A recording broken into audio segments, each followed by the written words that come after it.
Community UK north West রিজিয়নের আজকের অভিষেক অনুষ্ঠান থেকে আমরা পরিষ্কার দাবি জানাতে চাই, অনতিবিলম্বে ওসমানী বিমানবন্দরকে ফুললি আন্তর্জাতিক বিমানবন্দর করতে হবে। ওসমানী বিমানবন্দর থেকে বিজেপি ফ্লাইট চালু করতে হবে। আমাদের সিলেট ঢাকা রুটে সড়ক সংস্কার করতে হবে, রেলওয়ের সংস্কার উন্নয়ন, নতুন রেলওয়ে স্থাপন এবং আমাদের সিলেটবাসীর বৈষম্য আছে সব দূর করতে হবে। যদি আমাদের বৈষম্য দূরীকরণ না করা হয় তারপরে আমরা যুক্তরাজ্যে বসবাসরত সিলেটবাসী আমরা অনতিবিলম্বে রেমিটেন্স বন্ধ ও বিমান বন্দর ঘোষণা করব। তাই বর্তমান ইন্টারিম গভর্নমেন্টকে অনুরোধ করব, সিলেটবাসী পিঠ দেওয়ালে ঠেকে গেছে, আর আমরা সহ্য করতে পারছি না।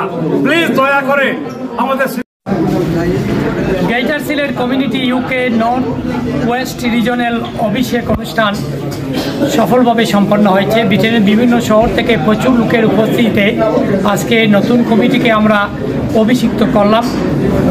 আমরা ব্রিটেনে বাঙালি কমিউনিটির উন্নয়নে এবং গ্রেটার সিলেটের দাবি দেওয়ার ক্যাম্পেইনে এবং ঐক্যের বন্ধনে কমিউনিটির উন্নয়নে আমরা মানবতার কল্যাণে কাজ করার আজকে দীপ্ত শপথ নেওয়া হয়েছে এবং নতুন নেতৃবৃন্দ আমরা আশা করি যে আমাদের সিলেট বিভাগের যে বিভিন্ন বিষয় নিয়ে যে বৈষম্য রয়েছে, বিশেষ করে আমরা বিমানবন্দরে যে হয়রানি এবং বিমানবন্দরের ভাড়া কমানোর আজকে জোর দাবি জানানো হয়েছে এবং সিলেট যাতে অন্যান্য এয়ারলাইন্সের ফ্লাইট চালু হয় আজকের এই সভায় প্রস্তাব গৃহীত হয়েছে এবং সিলেট ঢাকা সিলেট যে 6 লেন সড়কের কাজ দ্রুত সম্পন্ন এবং ব্রিটেনে হাই কমিশনের মাধ্যমে নো ভিসা ফি এবং ফাস্টফুডের ফি সহ বিভিন্ন ফি যেভাবে বাড়ানো হয়েছে এগুলো কমানোর জোর দাবি জানানো হয়েছে।